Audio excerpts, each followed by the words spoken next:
Oui,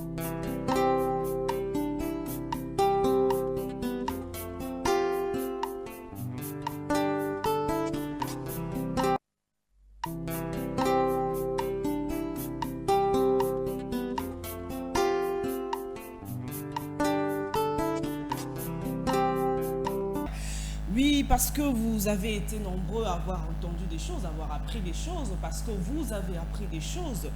Et voilà, nous avons estimé qu'il est temps à cette ère des Verseaux de faire un réajustement de repères par rapport à tout ce que nous connaissons ou tout ce que nous avons appris. Alors, pour aujourd'hui, c'est un numéro spécial. Nous le faisons avec Fumudiwa, Mwana Fumu Kimbangu, Kimakikara, comme vous le dites, comme vous le savez, un chercheur, c'est un homme d'église, un homme spirituel, un chef spirituel, et aussi un homme des sciences.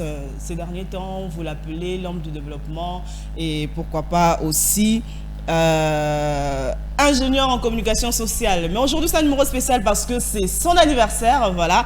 Donc aujourd'hui, nous célébrons sa naissance, nous célébrons cette personne qui nous a été donnée, qui est une bénédiction pour plusieurs, pour le Congo et pourquoi pas pour toute personne dans le monde entier. Faut me dire bonjour.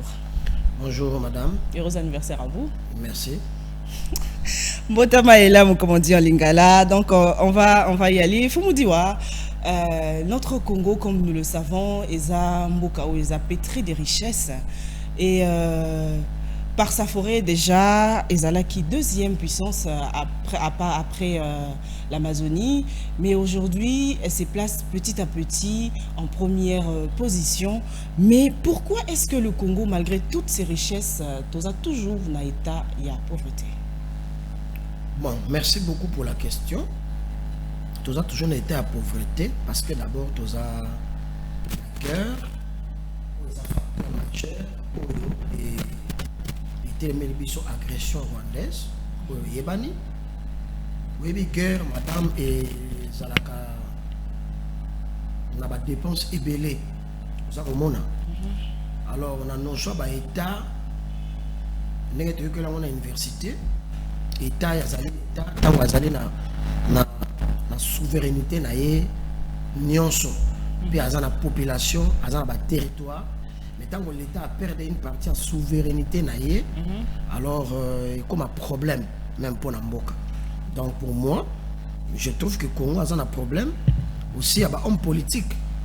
Moni à chaque fois à chaque génération il y a des hommes politiques chaque homme politique a un comportement na lolenge na ye na façon na ye pour ne pas parler il y a des dirigeants numéro 1 il y a des présidents non je parle des hommes politiques il y a Congo baza penza pe na bonne foi vraiment il y a qu'on s'occuper de la population aux hommes un homme d'état oyo aza censé il y a qu'on répondre à la responsabilité na ye mais azo kene na église pour que nous senga intervention nzambe akene ko senga ba ange ya nzambe ba bundela mboka un homme d'état un intellectuel moto yo akoyi ko réfléchir autrement que bato mosusu ya église nazo kene na église pour akende ko senga intervention nzambe to bitumbane koma ya molimo bongo Rwanda ye azana bituma molimo te ye Rwanda azana ba ange te ye Rwanda azana ba soda ya molimo te azana ba pasteur te ba état eza domaine on est na tout koloba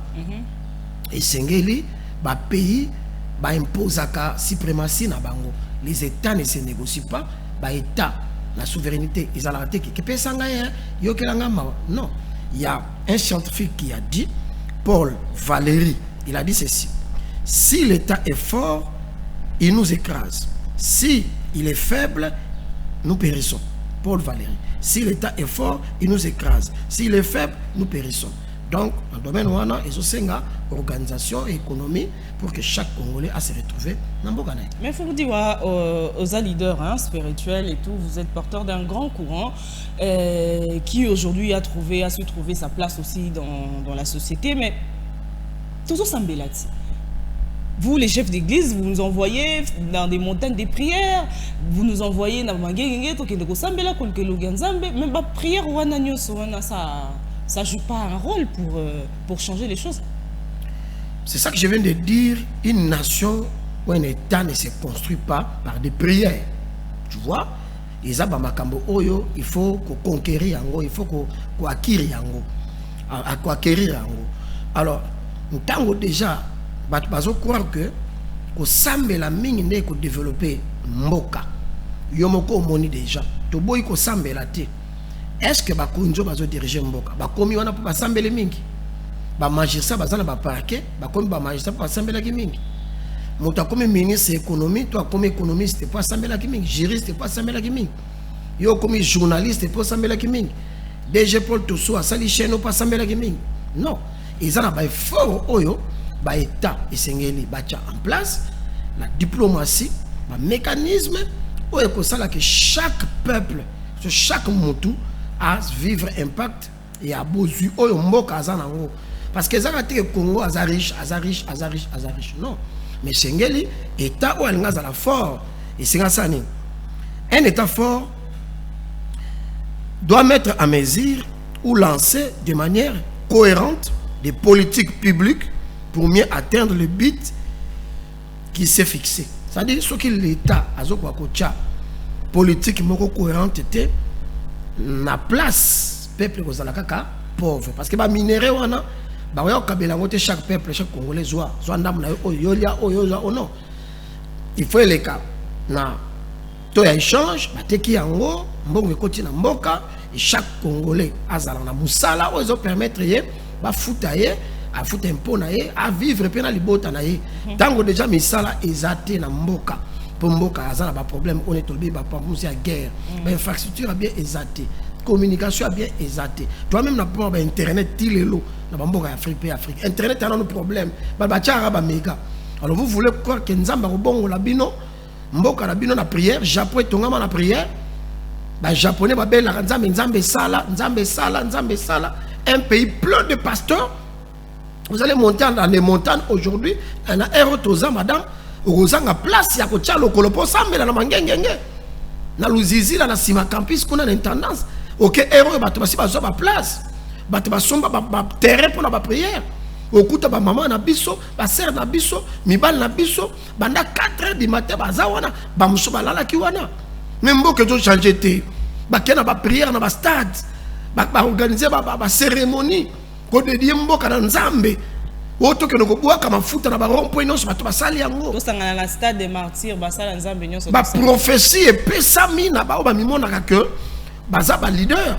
Or j'ai toujours dit que tous ces pasteurs là qui donnent des prophéties ils ne font que c'est ce que moi j'appelle la procrastination parce que tout ce qu'ils disent là et comme ça mana ngote ba pesa ka bato babilaka nzamba lobi boy pour moi et sengeli mboka etongama na musala bato bazwa conscience ba jeune batanga kelasi ba jeune balancer ba activité na bango personnel ba vivre ba jeune bazala na souci à ko défendre mboka ba jeune balinga mboka na bango okomona mboka bosani ekoton ba mboka moko ba Burkina Faso ba bandi ko se reconstruire malembe parce que peuple na bango a eu conscience une population inconsciente mboka zo souffrir population asa ko finga ba tra ba TikTok ko finga naka ce ko finga naka ba TikTok ba congolais ba loka bango ne ba sala TikTok ne TikTok yango ezaka ya bango ba finga ba bato mais mboka ngo eza ko kende kaka liboso te parce que biso moko peuple toza inconscient il y a pas une souveraineté établie ya bakasi il y a l'état toza ko mona ba makambo za ko salema ata ba kamati président France ba ko tchana Congo tant que ba homme politique wana ba ligne ko respecter souveraineté mboka te mboka ke liboso te population asa inconsciente. Ba territoire sont dans maison occupée. Alors dites-moi na mécanisme ni nzamba ko tali kamna bi. C'est quoi il faut nous dire na mukuse c'est que totika ko sambela. To sambela te. Pourquoi ko sambela? Ko sambela ezali pour ko fortifier mutu. Ko en contact na ba divinité. Mais ko sambela te dans un objectif que nzamba sauver mboka. Les autres équipe réelle na Barcelone bazo beta. Équipe réelle bazo sambela mingi. Est-ce que ça ne fiance? Ba état c'est construit ça na ba fort na bino ba mécanisme boche na diplomatie bozala ngo po ba banga bino po ba imposer pe suprématie na bino parce que ceux ba po ba banga bino faut amona kati na bino pouvoir bino bo vendre en place état bino bo vendre ici force bino boche économie bino bo vendre ici pour que ba état monsieur banga bino prière qu'est-ce que ça a voir na mama mboka qu'est-ce que ça a voir ba bomi mboka za ba prière ba prophétie boni to zubo na moko te ba finga mobuto ba pesa ba prophétie ba finga Joseph Kabila ba pesa ba prophétie Bato finga président Tshisekedi d'abord sa prophétie. Mboke tonga makata population a eu conscience. Mboke za population ba konjona biso to tchaka bango wana. Peuple nda vantsaka bango. Mais tant que peuple a inconscient. N'est-ce pas accompagner ba konzi bato finga ba konzi. Boche mo konzi bato finga ai. Awasala musala ngene. Ale ba homme politique bazaka ba profita kanga na ba mandat pa ba lia ba vantsa bana ba ngona ba poto ba vivre. Ba koya na hypocrisie. Ba ko sa pouvoir ya mboka. Mboka za toujours na ba problème. Peuple a conscience que l'église comme ça mais ça m'a bêté mais pour attendre on a pour ça ba ngombaté on a pour ça prier dans ba stalité on a pour ça ba prophétie on a pour ça unité nationale pour que mboka evande décoller peuple a conscience. Mais justement faut nous dire alors toro lo banini rôle de l'église pour le développement socio-économique ya mboka ezana. Mais rôle de l'église a beaucoup plus social. Pape Paul XVI et Pape Paul VI pardon, Pape Paul VI a lobby Populorum Progressio. Le développement de tout l'homme et de tout homme. Si déjà la population, le peuple ne prend pas conscience, il ne se développe pas. Tu vois, moi qui se développer comme de tout homme et de tout l'homme. Et ceux qui m'ont se développer, n'est-ce pas que mutu azomo na pe akosedi ngana lié pe folia, ngana zana musala pe fosala pe musala, ngana juste salaire pe fosala salaire, mais tant que de tout l'homme n'est pas encore développé en lui, il y aura toujours un problème. Le rôle de l'église est beaucoup plus social. Comment? Parce que l'église est une association sans but lucratif. Oyo l'État peut se ndambo ya bato bokamba bango. Mais maintenant, dans l'église, il y a des contributions, les offrandes et les dîmes. Déjà, l'église doit commencer à créer une politique de développement interne dans chaque église pour que les contributions, les offrandes et les dîmes qui sont versées dans les églises et l'on a un caractère spirituel que les alliés pour mon sali nzambe malachi lobi que pasteur alia kanaye na banana libota naye politique interne ezala na ba contribution à ce belaza ko pesa comme dans les sambit lucratif chaque mondimi à vivre impact social il y a o pesaka ba pasteur va créer politique sociale interne pour que chaque membre église pas ça pas membre pour ça asbel va vivre va impact ya mabonza o ba pesaka na ba dim comme pour les alliés ba contribution. Église est la pauvreté, l'église primitive, la Bible. C'est la politique. Et la Bible dit qu'il n'y avait aucun indigent. Si déjà l'église c'est une société en miniature, mais si déjà l'église se développe, l'église est 500 combien de familles. Et que si déjà l'église il n'y a aucun indigent, donc combien maintenant a un impact social dans la société, l'indigent va diminuer. Mais maintenant l'église ils ont offrande. Mais à jouer un rôle social n'a été Populorum Progressio à jouer en côté. Comment voulez-vous l'église est contribuer pour la mboka? Parce qu'en dehors de contribution sociale, l'église n'est que là pour sensibiliser. Mais l'église a un patrimoine, il n'y a pas d'Nzambe, et commission de patrimoine, mon privé, monarchie. Papa Koufi a tiré les mots en anaï. Moi, on a pas mon capacité, ne pas tout rater, ne pas mettre rater c'était là-bas, aya bandi au dondoa, ma pécalicolo, tout et tout. On est à ma caméra, on a encore ta caméra, mais toujours tal ça, bah fait, toujours analyser ma mot, toujours mon église, et vous contribuer à mon et donc mon côté, tant qu'il y a une offrande, et vous comment l'état est. Pour nanga, bah offrande, là, bah dim, et comment l'état. L'état, tu as comment gérer ma bonne. Bah tcha, bah banque, bah ko zoua kabambonga ma bonne, bah dim, dans chaque église, bah tcha jamais l'état à contribution. Il y a des GI à Ozambon, au moins avec Isabelle, comment on va. Oui, l'État, là, nous y est, mon on a cause de gestion, on a tantôt. Mais ils ont posé question ceux qui contribuent à l'église sur le plan social. Il y a d'autres démontré que contribution à l'église est athée. L'église catholique, je cite, protestant, on va saluer moi activité, mais ça fait cher pour que ne kuna. Aux traitement à Kimbangi c'est cher. Aux traitement à catholique c'est cher. Aux traitement à Sébikoa c'est cher. Donc même l'église et sali ba hôpital, sali ba école pour ba na batanga et ça cher. Ba selon cas la politique commerciale, économie pour pas vivre dans comme ça dans la socialité. Ah, faut dire bon, tu changer un peu de registre. Yesu longola bange na lola. Okinze mbona.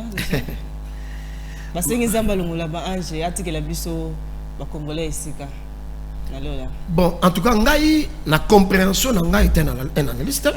La zone on a bêté na kati nzemboana. Le premier que batangi études secondaires bien té. La deuxième secondaire, on nous a appris les figures de style. La deuxième c'est où? Et puis il y a un sens qu'on appelle sens figuré. Et puis il y a qu'on appelle allégorie. C'est quoi? Le frère a aimé dans makambo ezalakate. Tu vois, j'ai vu la sœur Lombo à Benyango, anecdote. Il dit que lui n'encourage pas l'anecdote dans la musique en Nzambe, mais dans la Bible attend kayemba on a anecdote ça. L'histoire d'Anna Ève, ça ba anecdote. L'histoire il y a Ninive Jonas, ça ba anecdote. Dans la Bible ba parabole ça. Même lui lorsqu'il vient donner un point de vue, la sœur Lombo on peut donner quelle leçon aujourd'hui par rapport au Pichou Mwanda. Comme lui l'avait cité le nom des gens, on appelle la société. Frère Pichou Mwanda yemba ngo, frère Papa yembi ngo, il encourage ba anecdote. Lui il n'a jamais chanté ba anecdote. Tawazemba ana na ngomba siona amemela kinzi ya monaka na wa. Qu'est-ce qui prouve qu'Anne a existé? Qu'est-ce qui prouve qu'Anne a existé? Alors le frère Ayembi Nzembo Ayeba kele wazo yemba. Alors na kata Nzembo na ye asa misaleli promotion avec polémique ekobima. Pour les gens les alakati, les mythe. Tu vois? Tant que les alakati, ba un journée au kolongola. Bon voilà selon yo. Non, selon analyse Oyo Nathalie Koloba comme un intellectuel scientifique. Là je ne suis pas tendancieux, mais je donne une analyse et tant que mutamayele. Lola d'abord, ils ont la même yo yebi yango bien. Mais yembi wana yembi yango parce que un scientifique mutamayele watangi classe université ayebi lo les alaka des amis. Alors, ta on que kolongola ba ange po ya yemba na kovo wana ayeba. Donc ayembi Nzembo na kitoko parce que Atie mélodie moko ya bien, à combiner son bien, musique c'est là de combiner le son d'une manière agréable à l'oreille. En tout cas musique est là kitoko, mélodie est bien déjà, ata bolongo le maloba, mais mélodie est bien, est bien accordé, arrangé à celle Moussa est très bien. Alors ayemba kitaka pour atala ni ne ko ça la sur terrain, mais aussi comme les pasteurs congolais, balingaka haine balingaka mutu mususu arenyete même ba mission mususu ba kofungula mbanga ba koloba wana ba komona po ay kolongola bango ay ko butula bango place obike Nzembo wana e kolonga na musique o bango abenga profane elongo yango wo a s'imposer alors ba chantre oyo balingaka kaka ba renyaka o bazoko so sala ba Nzembo te et ça la succès et ça la musique Nzambe bango bazoloba so ka sala album na ye et ça ka pona ina libota na ye ne ba mikoloba. Ne pas comme Koloba, non pas pasteur, on côté on a l'église, ils allaient passer mingi parce que le Congolais n'aime pas son frère. Si c'était un Américain, un baki ango, toi un baki en anglais, banga va critiquer te. Mais comme c'est un Congolais, oyo ayembi ango, et commis problème. Donc le frère a celle qui a stratégie naie, a celle allégorie naie, a celle anecdote naie, a celle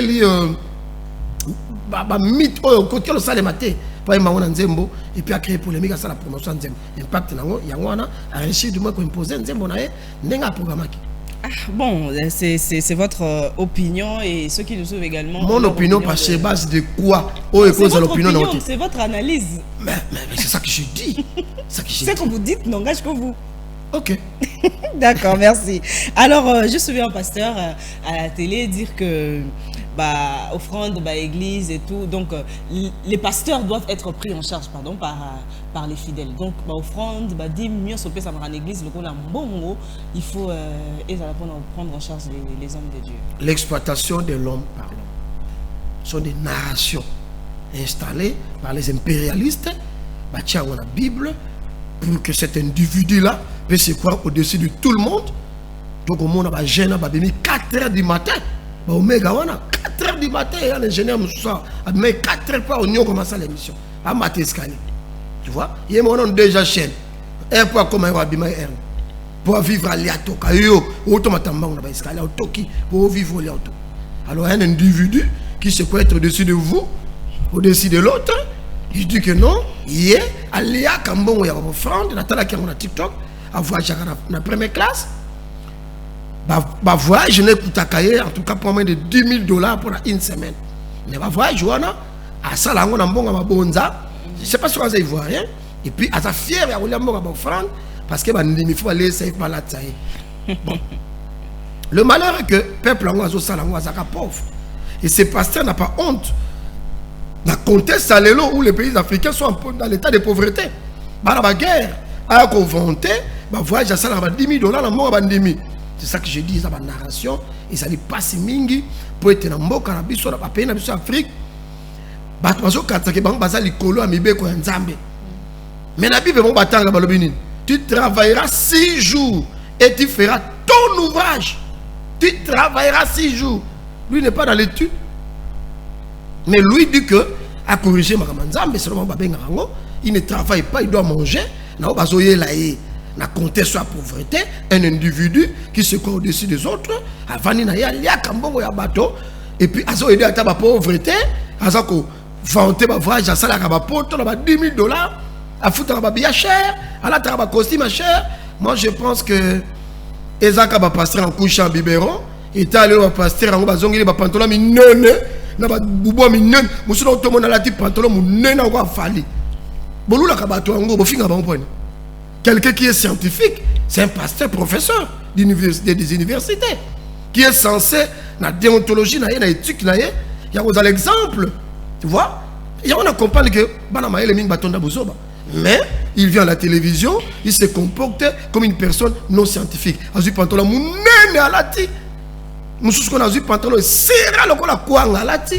se met devant les gens, jusqu'à la modèle, et tout le monde a un boka na biso bana maele batonda buzoba alors bakububa kaka bandimi oyo babeta bango maboko bazo bambongo na bango bakosaka bango babeta bango maboko ata osala buzoba babetele maboko quelqu'un qui est censé aux la modèle akela so pantalon na badimi nango do biso nyonso to kozwa pantalon na chaîne omega kozwa pantalon ngana kozwa pantalon ingénieur kozwa pantalon wana lo kolomoko allez prophète mususu pe kuna comme il y a zakabi copia kuyopa. Il y a musicien, prophète.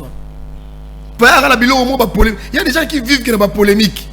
Donc, si on dit TikTok, on va vivre les sous-soutés. Mais sur le terrain, baza exemple, on peut savoir tout. Exacté. Na compter sur l'élo, ma bonza, il faut ezala, l'impact moko social. Batika ko imposer dîme, batika ko imposer offrande. C'est ça. Voilà, donc j'imagine souvent la réaction des pasteurs à l'église quand bon, bref, Fumudiwa, Moutoro Salanini, aux en a pour ça au bon à la vie, n'a pour ça, n'a bon à la zoa makamu, la vie ni n'a pas ça là. D'abord Moussala. Ok. Parce que spiritualité accompagne à Moussala. La Bible, il y a 5 morceaux de pain, il y a 2 morceaux de miss à multiplier. Il y a besoin de ma paix à la miss à multiplier. À quoi qu'on quitte ma panne de il faut une occupation. La valeur d'un homme, c'est l'occupation. Ils ont fait ça, ils lipa. Ils ont négligé yo. Mais ceux qui ont dit oyoza, na oyoza na ngo, nous sommes dans un monde de trafic d'influence. Aux anote, bah respecter la responsabilité et qui m'a agité. À chaque âge correspond à une responsabilité. Et ça là-bas, âge mususu, au qui ma responsabilité et bandi kolanda yo. Il faut laisser banana yo, ou laisser ndaku na yo, ou laisser mosi na yo, ou jouer ma responsabilité non amen. Parce qu'il faut arrêter de croire que les en a monoko moko boye, les en a tata kulutu moko boye, même pour na basi mobali karanda bana ko laisser yo, ko latsa yo. Ils en a tango eux comment on va charge. Voilà pourquoi chez les Moutou, il faut une occupation. Soit aux occupation. Maintenant, au spiritualité. La spiritualité, mais ça n'a pas purification, n'a pas bain personnel. Par exemple, aux citron, aux mungwa, au tchenamai, au lobi maloba, au sokolin zotonayo. Bako konabiso, to bato baza élevé spirituellement, bayeba qui valeur dans la nature. Et là, qu'on a sur la nature, ils ont une énergie, ils ont un secret, ils ont un parce que dans l'Apocalypse 22, balobi que nous étions 12 femmes, ils ont un kati mai, mais nous étions wana, nous avons un qui a une guérison de la nation. Ce qui nous a mis une purification personnelle, à quoi est sûr, na musala na ezali, à ça qu'on s'est purifié, même 3 fois par semaine, mungu akaka oche, aujourd'hui au kati oche.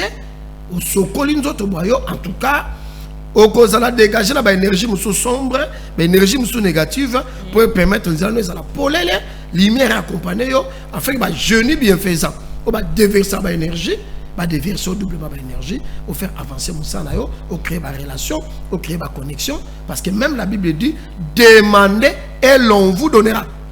On demande, il n'y a pas un nani et qui donne. Donc, nous sommes en allant, oya ko pesa ye pour à vivre pour que tu na ba relation na ba opportunité pour le ndenge ozabo maelo ozana ngo oza même na gouvernement maintenant na ko mema yo mutu nyo surtout azaka na besoin mutu pour introduire même David pour comme roi azaki introduit et pas ça oza ko mona mais c'est les bateaux basé na purification parce que molili ya nzoto ikabola mutu na bateau ikanga ba opportunité ata mutu alinga pesa yo tango za na molili akokoma mutema libanga mwa apeso ezate ata salaire na yo moko ba ofutu ya mote pona nini molili ekoboma ba mindo na nzoto na yo pe kokoma na itamoko ya souffrance mwa ba opportunité ya ezate voilà mfumu diwa mais pona ba kolanda biso ba yoki makambolobi bazana pour ça peut-être oui ba makambo na bango pe fongwa manzela na bango fongwa et tout mais baza musika qui peuvent peut-être pas vous atteindre venir là où vous êtes qu'est-ce que ils peuvent faire? Mais oui, mais déjà patia bandap mungo est facile pour na kozwa yango ce n'est pas eloko moko est compliqué. Il y a d'autres pasteurs ils ont magie mais Jésus a répondu à cette question. Il a dit, les sels, c'est une bonne chose. Jésus a répondu, les sels, c'est une bonne chose. Azoka mungana ya sombi, alobane maloba, sacré yango na maloba. Maloba na biso salive na biso na pouvoir. A sacré yango, a sombi citron na ye, a sacré yango, a kati, a tiena mai, a tiena mungwa, a sogola yango ba jour impair. Lundi, mercredi, vendredi. Le matin à 6h, ou bien à 12h, ou bien à 18h, ou bien à 0h. Soit au sala yango, azana ma cop na yi, ma cabine na yi, ma bureau à salaka, aza policier, aza soda, azana mama kamba salaka akomona ki akufliri. Je le dis par expérience. Madame Myriam, depuis na Kinshasa na 2002, na bandi makama nzambe, nana kitate. Ba to ba yebi, to bandi makama nzambe na batu ebele nzela moko. Pe na ba amandeko batika biso na ba musulelo. Mais depuis to banda makama nzambe oba yebi diwa fumu diwa bazokanga. Na on a quitté. Pourquoi? Dans la secret ya ko se maintenir. Dans la secret purification o esala ki mutu atika la kaka fort azala na c'était même bitumbe kokoya ba problème kokoya batu ba koko sala ba complot contre yo mais ceux qui ont connecté na énergie purification madame Myriam oko fungwama opportunité ba passe musuto kota kaboye oko bimisa $20,000 place wa oko bimisa $100,000 mais molili eza ko empêcher yo atteindre place wana alors ba purification personnelle ezali mais on pas lingi ba aider na ba purification mosusu po afungwama ako contacter biso na numéro eza na télévision na a benga ta sala ka message pour tu amba ba appel te to ko aider po a la na pa service koliangulu la spiritualité fumundi wa une petite parenthèse eza mabe koliangulu eza nango problème te eloko ndeza problème kolia ba nyama o baza prédateur o baliaka ba nyama mosusu neti mbwa aliaka misuni nya aliaka misuni lion léopard na bandeke ba aigle waliaka ba nyama mosusu to aliaka misuni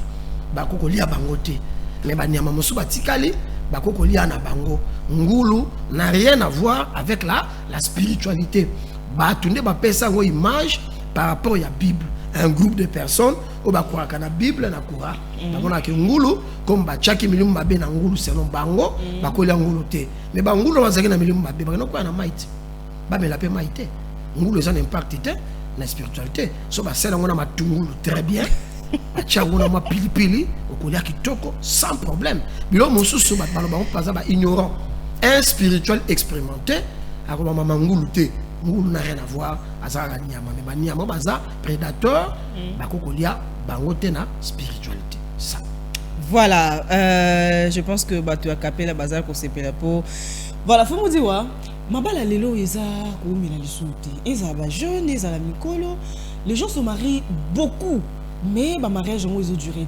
plusieurs divorces à répétition on se demande est-ce que divorce peut avoir l'influence moko influence moko spirituelle d'abord mabala ezo melate parce que bazo bala comment omoni madame Myriam domaine à mariage biso ba auto ba blessé de cœur to côté am to mariage to ko yebisa mutu réalité mariage ou ko yebisa mutu ko bala nanote ou ko yebisa pe mutu bala parce qu'on en a connu des problèmes dans nos mariages tu vois et ma bala ezo ko famille d'abord ils a pour la motivation ezo tindo bala OK pour la bana bashi balingi li bala mingi bazo kataka li bala ici sakanyo shamokili mibali mususu aza bien na yo libanda soka bali yo a changer comportement mibali bazobala na ko envier ah Mira Matanga asalaka azana mambongo na linga ye Julio asalaka azana mambongo na linga ye ayo ko côté pa na yo pour babiti moko matériel akutu na ma place na yo mamutuka na yo avai na libala pona biloko wana dans un but que un jour il pas bénéficier vous avez compris alors ba muso bazobala na ba prophétie ba muso bazobala par la foi à Bali mais azana loko mon côté akomi ko kabala ba demande de soutien pas ba tout azo bala moi si na ye c'est comme si tango ko botsa pe moi si na ye akabala ba demande de soutien pour ba ko botsa le moi si wa alors c'est ça qui fait que tant ba balani bazo umelaté pour ba yebana ki malamu te ba balana ki kaka na hypocrisie ya mozomona ba divorce pe eza ebele eza na ngokutu na caractère moko spirituel ti OK ba motivation eza mabe bato bazobala prématurément bato bazana maturité te bato bayebani te bazo vivre na hypocrisie na fiançailles tant ba ko bana mutu mutabimisi ba griffe na ye na petit frère na nga coiffeur akatanga suki moi sina auto ko boma ya chembeli pona zo coiffeur na ngai bomi ya chembeli donc ils allaient vraiment comportement moko anormal pona nini moi swana azala ki préparer te pona mobali zo na yo ko bakoboma mutu basebele bakanta so bali mobali akomi mwana no na liboso faut bana ko gérer kaye bana ko contrôler kaye et puis il faut tchango na mutu na madame Myriam mobali mon côté dans le domaine à mariage à quoi va na moi si mon couvini mon donc vous êtes pour directement question les gens posé vous êtes pour la polygamie mais c'est clair un nombre de polygames même ceux qui refusent la polygamie là sont des polygames en cachette bazana ba makamu bazana ba officiel bazo bata makaka batu l'homme je parle pas comme un prophète mais je parle comme un ingénieur social comme un scientifique l'homme mobali c'est difficile à mon aka eloko moko ali aka eloko moko la cause la guna eza nango koka nde mambi ya bela loba ba kolimisa biso na chaîne kuna eza fantan na komela ji akola yawo akomela pe koka mais guna eza fantan ye fantan je comprends mobali eza difficile avant na kaka na mwasi moko ya on ba papa na biso ba ndima ki polygamie ça fait partie à la culture na biso ya ba tradition et ba coutume na biso mobala zala polygame pona ko aider pe moi ça pe maka moi ça cause la uti musala moi ça cause la za kolemba moi ça cause la za maladie moi ça cause la uti opération il faut à reposer pendant 9 mois pendant ce moment là mobala ko vendre 9 mois té pour azera ka moi si azana deuxième bureau troisième bureau pour permettre à garder mariage na ye ou que ça bon moi si peut soit ça moto mais non biso africain balinda balaka moi si mais moi si face à la fidèle parce que mon balinda pesa ka d'autres ce qui moi si pas comme ko bala mobali moi si comme ko pesa d'autres voilà moi si pas ko senga pe il pas à la polyandrie na ye ça pas un problème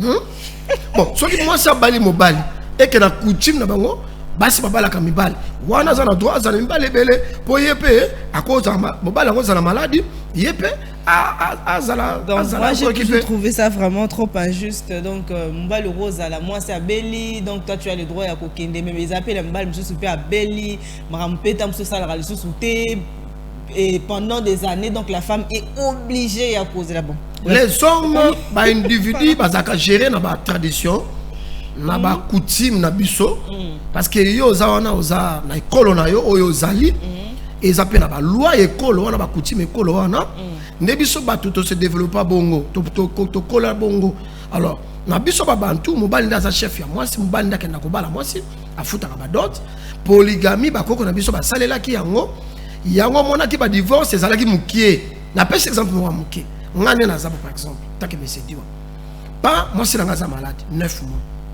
bon la ke ko linga fille moko fille wana apesi nga bolingo abando bolinga mwasi nanga guerre ekoti mwasi nanga aye ko reconnaître ngo na ndako division ekoti na ke nanga na ke nanga mais nos pères faisaient quoi moi c'est le bosso de moi c'est mbalé a bien misato ce qui na ndako ezo marché ti moi c'est le bosso be ka zai pa mbanda na ye sans problème ça épargne aussi la femme na ba maladie ebele mobali 85% même basali ya nzambe ce n'est pas parce que oza mosali ya nzambe ndezolo ngola oposa nzoto mingi bazaka kana ba makangu o bazoboya pe polygamie wana mais on va comprendre fumodi on va comprendre les traditions bandima polygamie il faut convaincre moi si na yo andima polygamie mabale kokufa société moi mon père akufi na maman na ngai parce que maman na ngai za moi si alibuso andima ki bambanda mususu ya moni moi azonga kana famille ezate et atikala papa na nga bambanda mususu bakufa atikala et akundi papa na nga donc so bato ba adopter polygamie ba mabala et kokufa lisusu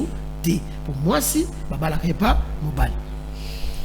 Voilà pour le point de vue nanga. Bon ouais c'est un langage que vous et je veux pas confondre la parenthèse et belé na analyse nanga. Donc vous me dites mais est-ce que son muto kufi bambomé spirituellement ça a un sens et ça mabete bambomara mutute ba tchanga muto na frigoté ba longa mutilo kwa katite mutu aza métaphysique soka kufi okundiye et puis c'est tout. Beaucoup na lignée familiale na ye soka za papa beaucoup na mboka na ye soka za pe mwana eki mwa ko kekune na mboka eza beaucoup na mboka so mwa ko kune na ville a eza beaucoup na ville mais bilamba na ye ba ko tumba ngo balobe maloba pour que énergie zongana na pouvoir mu pepepe na moto puis azonga so na mokili mais ba mboma mutute parce que bato ba kufaka bazonga na mokili bilo bolongolo mutu bilo kwa 4 so mutu ka bolongolo bilo kwa 4 et comme une épave ya ozo mona ba énergie ya bato ba kufa na ba famille na biso zonga biso les sociétés.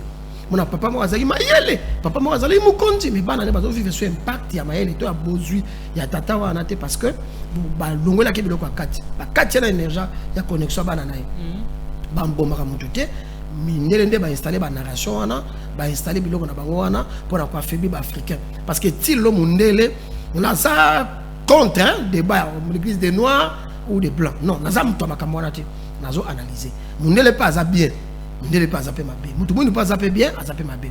Mais Mundele a ça par tous les moyens à rendre l'Africain faible pour banga africain. À mon africain na maïle bazan nango, a bi force na bango ya originalité na bango, ya kosomogoni na bango, Mundele la banga africain, on a ça la nyonso pour adibiner l'Africain, a créé sida, a tiré la bino ngungi, mais pas ngungi à zalate, a la bino kaba moustiquaire, a la bino ba, mais kuna vaccin malaria zali, a wa la bino sida. Né la salle à tout le Covid, bah maladie mo peut diminuer africain nombre de qui en termes ya population alors ne monde la créer babelo quoi mais sinon bah bon mutute bah tu peux mettre la mort. Un homme ou une femme qui abandonne babotinae pour na couple to landa to pe ko kangamana partenaire na ye est-ce que et cause en a des conséquences sur sa vie moboti oyo aboti yo mama na yo papa na yo netinga mama na nga azoboko la biso na mikate papa azalaki mokonza ba soda baza ba premier officier oyo ba bimak ba kende ko tanga na Belgique ba yena ba Mobutu ba président Mobutu ba ke côté armée ba biso atike côté la police baza ba soda ba saleli mboka mais comment que biso to botami passe côté alors mama azo sala mikate to longwe na camp to mo vivre na cité na mikate alors lelo na boya mama nanga parce que moi si ayibisinga na mabala mingi ozomona kaka moi si soki mobali mama mobali ye na ndako na ye mama mobali ndazala kandoki yango to loba awa mama na ye akozala jamais ndoki et vice versa yo pe mobali linga pe mama ya mwasi na yo linga babuti na yo ebele ozomona bazo rene na mboka oyo so tali ta babuti na bango ebele bazana bangola na ba Afrique du Sud bazo landanga bazana ba poto ba bala bashi bashona balongola bango souci à babuti même pas tina mboti ne quelque chose il faut tout non mwasi il y a même de ce pasteur là on va appeler ça ba prophétie ko bimisa batata batu bandoki to ba mama ya batu de tel que point même pour que nous kabela ye il faut bon que pas pasteur assemble la ngona nous avant qu'on pesa ngo tata to mama abota yo non attention to comme ba idiot ngo hein to comme na malade ngo idiot aussi ngo hein mais to à un certain niveau to ko za la linéti na niveau en entier mama boti yo papa boti yo ko boya ndenge nini ba to na bazana ba malédiction ba ko kende liboso te parce que Jacob Isaac a pambola ki Jacob ba parents na biso baza ba nzambe na biso po nzamba mona na kate yo boyi moboti na yo tu vois boboa ki e po azandoki akufi bo assister te bo sundolie akumi na problème mutu ba mo ko benge ndoki na quartier bino bala bo sundola papa na bino akoma mutali boma na bi famille moko boyi ba benga na mama na bango po beke yenda leleki na bango mama na koma mutali boma na shock wana zwaki atambola na nzana bilamba koma mutali boma e bana na bazota la mama na bango mutali boma non mwana na nzambe to mutu aza sérieux akubwaka babotité yango batimi bazoza ba problème na vie ba ko nommer yo okume na place on a te oke poto obotaka te osali boye ozwaka bana te osali boye oprogressaka te osali boye wei babote batio mokongo mais aux énergies na bango. Voilà, Fumdi Watozo, vraiment vraiment vers la fin, je vais poser ces deux questions au même moment et peut-être les réponses seront un peu brèves et tout. Donc, est-ce que dans d'autres il y a battu la code? Et puis, ce qui au sangi ces autres est-ce que vous partagez l'influence négative? Ce qui m'a dit code, alors Adem ça na Adem ben, m'a code.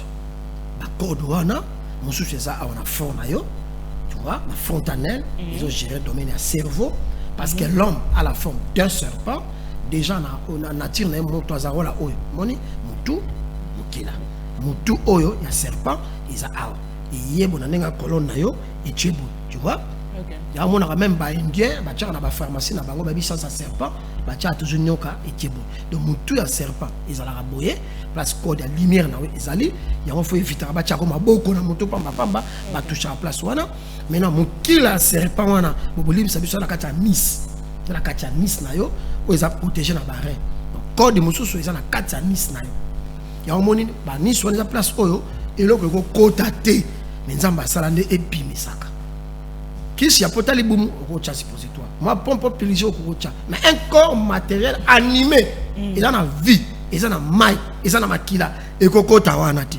Mututu oyo, ba coach école matériel animé. N'importe quoi coordonné à Nice, aye ba ke ba vidaye coordonné qui n'a pas moto azoya mo. Pour ba zong sango, il faut cérémonie mosusu. Nani ko s'attaquer la passer la pratique on a te, mais ça dit ba pratique mo zo rendre ba tout pauvre. Ba to ba nango ba za banane. Ba étranger ou ba na mboka na biso ba boyi bokoko na biso ba boyi ba valeur na biso ba imposer yango po ba comme ça ba to ba pauvre au sala repas na mozaka pauvre pourtant ya kabati semence na ye atia yango na code oyo ya front na yo o za représenter na de chapement eza monoko atia semence na kati omeli yango e continue estomac na yo ko bimisa na toilette e ko mbankusu e ko musa ele mbongo. Okay. A poser en na sima na kundali na kunda na yo na nis na yo ifandi kuna oke zongo bimisi yango ekela koma bankusu comme ko selembo ya mona batu wana balinga ko sala ba rapport sexuel na ba place endroit prévu dans la nature po ba yebiki ba exploiter ka ba code ya batu na ba bozui na bango na ba faire na bango obimaka na ye bo sala ba pratique wana ko sala ka pauvre parce que mutwaza ignorant za koyeba te que non ba code en autres les ali privé code mususu za awa na maboko na voilà pourquoi on ne salit pas n'importe qui na maboko ba pesa ka mbote na ba intime po ba kuibo pe code no kana nzela ya mbote code ya suke za na kati ya sexe na yo na kati ya sexe na yo tango bo sangisi nzoto na moto bo partager ba énergie bino mibale parce que ba sala ka sexe na n'importe qui te parce que na kati ya code za na sexe na code za na kundali ça dit na nis to kufa kana yango ya onde jiraka mikuwa na biso ya omoni même Élysée selon la Bible tama kufi babwaki mutu na mikuwa na sanini asekwi pour code na ya mukile weza na kati ya Nice to kufa kana yango pe code sexuel pe to kufa kana yango donc mutu ayeba kaza na 4 codes a on a fontanelle na ye azana mona maboko azana na kati ya Nice na ye azana na kati ya sexe na ye ba place au protéger au mutakuwa kokota à tout moment te poisima à tout moment te to lobela ngone miso mususu moi si va ça il y a prédote plusieurs fois 4-5 fois est-ce que ils a un problème acte nyonso oyo ezo lié déjà evandisi famille acte nyonso ba peselo masanga bakati soso oza lié na mutu wana moi si ba selo prédote une fois oboma ozu jo mususu deuxième prédote obomi ozu jo mususu troisième période obomi ozo jo mususu oza lié na bato wana yebango que oza connecté na bango spirituellement bako banda ko réclamer yo ya moni ebele bazobota te bazovanda pe na mibali te soki olie otondi te kolinga ba prédote te bapesi masanga batata baye bato bavandi balobi maloba kene komelisa papa melisie boza lié na acte wana et soki simbite fumu ko continue kaka soki esimbite sengeli famille wana bazongisa prédote ya bato bazong sa prédote yaba yabatu wana ndo komi libre mais soki bazongisi te bo melaki masanga bo chaki bo leki mo cheki na enveloppe bo kangami na mutu wana akobanda ko réclamer yo mona basi mosusu abali mobali ma pas mbala comme impuissant mbala comme maladif pourquoi ba réclamation na ye ko kota même na organe ya code homosexuel mbali mbala ko sur satisfaire était mais alors akomi ko fantasmer na mobali na kala akomi ko vivre na ba penser moko ya ye moko plaisir à se créer plaisir na ye à créer monde na ye pour déjà ça na ba réclamation o ebomi mobali na ye sur le plan sexuel mibali mingi bazobela ka ba prostate ba comme ben puissant je ne dis pas que kaka basi mais bazo subir ba cause ya réclamation ya mwasi mwasi na surtout na kati ya organe na ye azalaka représenter la code moko ya serpent basi to bana ba code ya serpent autant yo côté pas mwasi ye ba ki usu déjà code ya serpent chaque femme na kati ya organe na ye aza représenter la code ya serpent catégorie ya serpent moko ya moni bazwaka mwasi ya motote yo zui mwasi ya diwa diwa akotaka wana atikaka makina na kati ya monoko ya serpent voilà yo kokota wana serpent la sani asuyo ok na pas problème donc comme il a su quoi vous dit après l'heure ce n'est plus l'heure donc merci beaucoup Nabil Malignon Sobolanda Kibiso de partout donc je réitère encore mes vœux à votre personne Fumoudiwa pour ce jour qui est en train de célébrer votre naissance. Joyeux anniversaire à vous une fois de plus. Et voilà, merci à vous qui nous avez suivis de partout. C'est votre émission Table Rase, une émission de réajustement de repères, une émission école, comme nous avons toujours l'habitude de le dire. Si le Seigneur ne revient pas demain, et nous aurons le même plaisir de vous retrouver encore. Il ne reviendra pas. Voilà, ce qui est au Koufité Lobby. Donc, nous vous retrouverons encore avec le même plaisir pour un nouveau numéro de votre émission Table Rase.